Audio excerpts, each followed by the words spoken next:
First, I was disappointed because the October fusion is usually Halloween themed because it's Halloween in October. This one's not Halloween themed, it's more narcolepsy themed.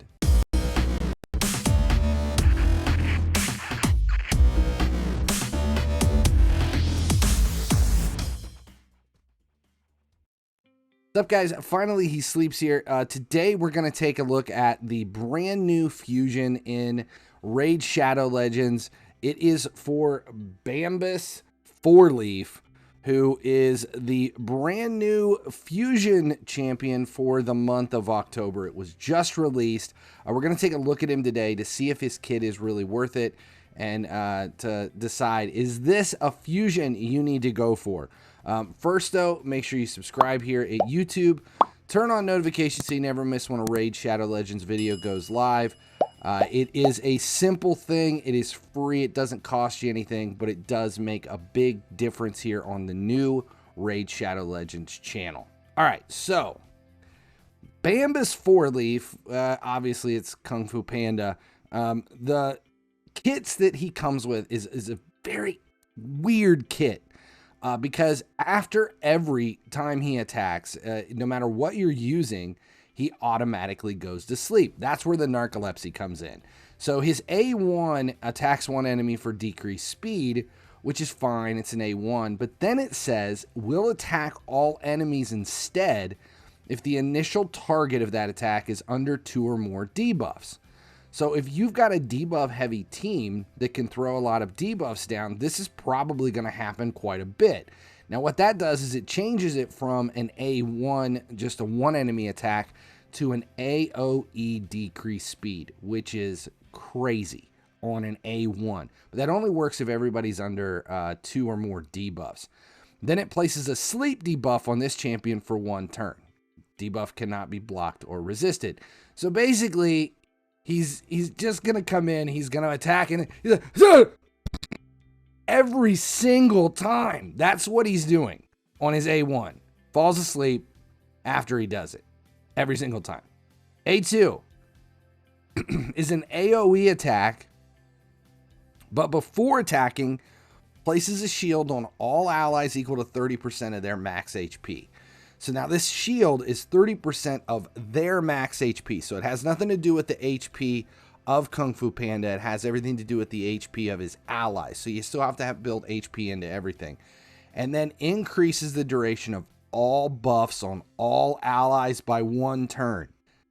That's awesome. After attacking, 75% chance of decreasing the duration of all enemy buffs by 1 turn, even if the attack lands as a weak hit. So I love any skill that has will work on a weak hit, because we see weak hits a lot, and it sucks when the weak hit issue becomes a problem where stuff's not landing, especially when you're dealing with something like HYDRA, where you have 4 different heads to deal with, and 4 different heads is never a good thing.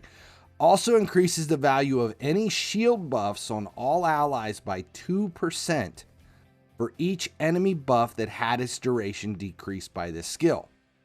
All right, so if you're attacking a team that is very buff heavy, that is going to pump the shields way up.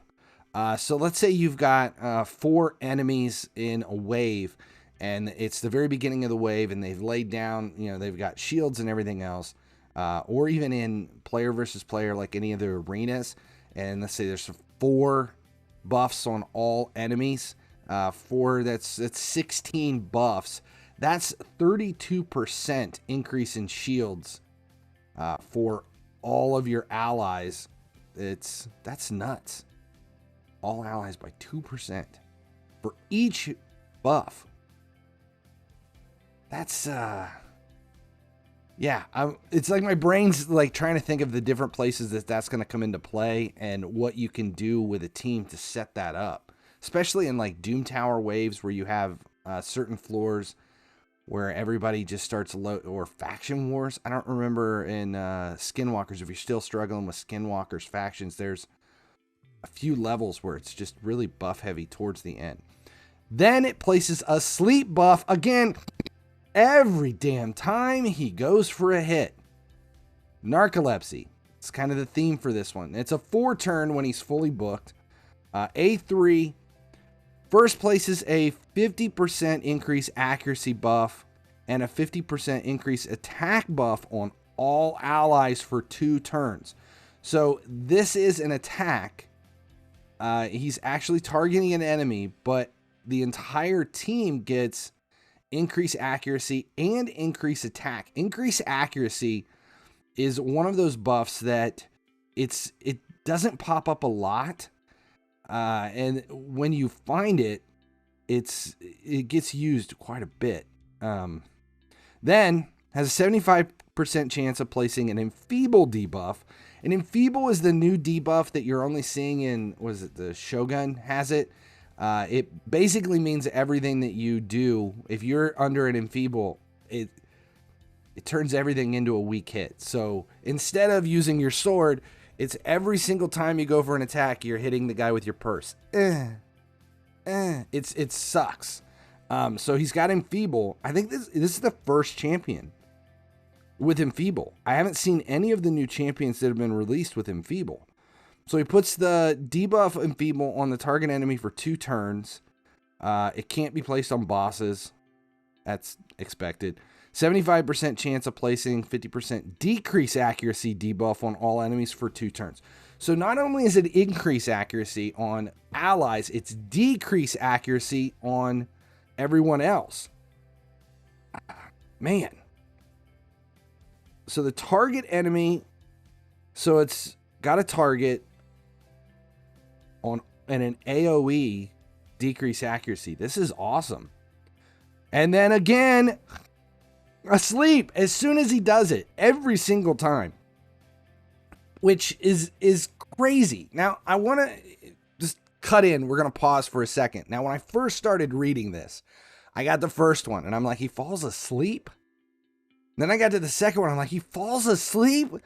Then I got to the third one. I'm like, are you shitting me? He falls asleep again. And I understand the whole thing with a panda, and so it makes sense. I mean, the only other thing it could be is a sloth, where it's just constantly the damn thing falls asleep. Maybe a bulldog. If you've ever had a bulldog, those things sleep all the damn time. But I'm like, this is going to be the slowest champion in the game ever, because he takes a hit, he falls asleep. So you lose a turn. Takes a hit, falls asleep, lose a turn. Like this sucks. This sucks. First, disappointed because it's not a Halloween champion. I'm wanting some flaming skull thing, something exciting, you know, because it's October. No, we get Sleepy Panda, but we get to his passive, and this is where things change. Has a 50% chance of transferring any debuffs placed on an ally to this champion while they are under a sleep debuff. So he's asleep. He takes a hit. He's out. While he's asleep, waiting for his turn to recycle around, anybody else that gets a debuff transfers over to him while he's asleep. Will not transfer, block, revive, stun, freeze, fear, true fear, provoke, petrification. That's a lot of debuffs. It's basically like the it's like the AoE, like what we would call crowd control stuff. Sleep's not on there. So anybody that's trying to sleep your team, freeze is, fear, true fear, provoke is. I'm trying to think of what. So like poisons and bombs, I guess. There's a lot of debuffs. Decrease accuracy, decrease speed. All that stuff's going to get pumped over to Kung Fu Panda while he's asleep. Now, at the start of this champion's turn, it removes any sleep debuffs from this champion. So, he takes a hit, falls asleep. While he's asleep, everybody's debuffs lay onto him. So he gets loaded with debuffs. And then instead of him waking up and be like, oh, I was asleep, and that was his turn, right before he wakes up, the sleep buff goes away. And he wakes up. So, and you're not transferring any of the other crowd control debuffs. So it's not like it can remove sleep, but he's still frozen because the freeze debuffs don't transfer to him unless he was froze while he was asleep. This is an interesting one because there's a lot of different things to take into consideration here. But it looks like he's going to put himself to sleep, get covered in debuffs, and then wake up and be able to take his turn. So he's not going to be crazy slow. Now, the active effect transfers all debuffs from this champion to the enemy with the highest resistance if a sleep was removed from this champion by this champion's passive skill. This effect cannot be resisted. And you know it's going to be removed because he puts himself to sleep. So you've got to have somebody else on your team that's not stripping away his sleep. And if that's the case, all this debuffs that he's holding, that he stripped off of everybody else, he's going to throw on to the champion at the other end, the enemy with the highest resistance. And it cannot be resisted. That passive is crazy. And his aura increases ally HP in all battles by 25%. So depending upon where you're at and how you're building things, is it A2? Yeah, it's A2, which shields everyone based on their max HP. The aura actually adds HP to all of his allies. So I don't know. See, it's like I'm trailing off because the brain is like spinning here on all the different things that you can use him for. HYDRA obviously is going to be fantastic. I see him really making a difference for a lot of people in their faction wars. But it's basically AoEs for his A1, AoEs for his A2, and then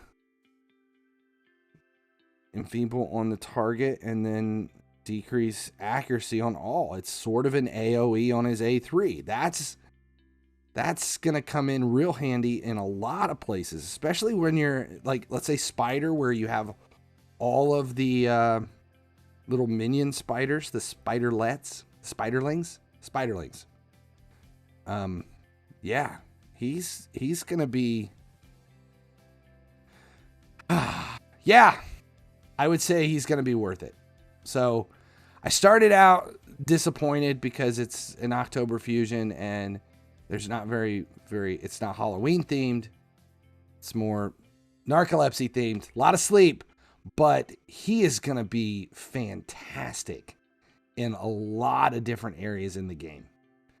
So again, it's another fusion that I am suggesting that you go for, because I think this is another one that he's going to have some really weird applications. I think you're going to be able to put him in some teams where I'm trying to think of different,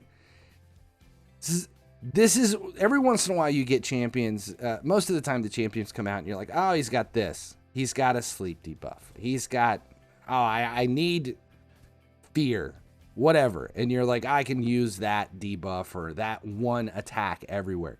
And then you get these champions that come out and they have a kit that is so unique that you're like, wow, I can do a lot of stuff with that kit because I can link it up with other champions.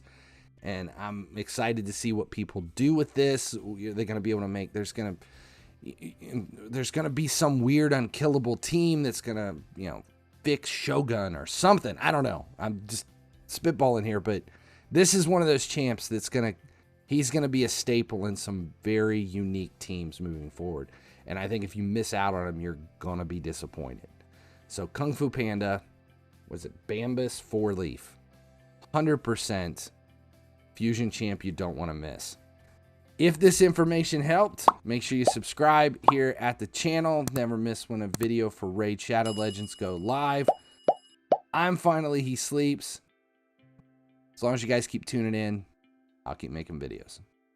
Thanks for watching. If you haven't noticed, my YouTube channel has expanded. Subscribe here for Raid Shadow Legends content, but make sure you check out my other channels as well for EA Sports FC, everything automotive over at Gearheads, and visit Cringeworthy for a few laughs. Subscribe links are right over there.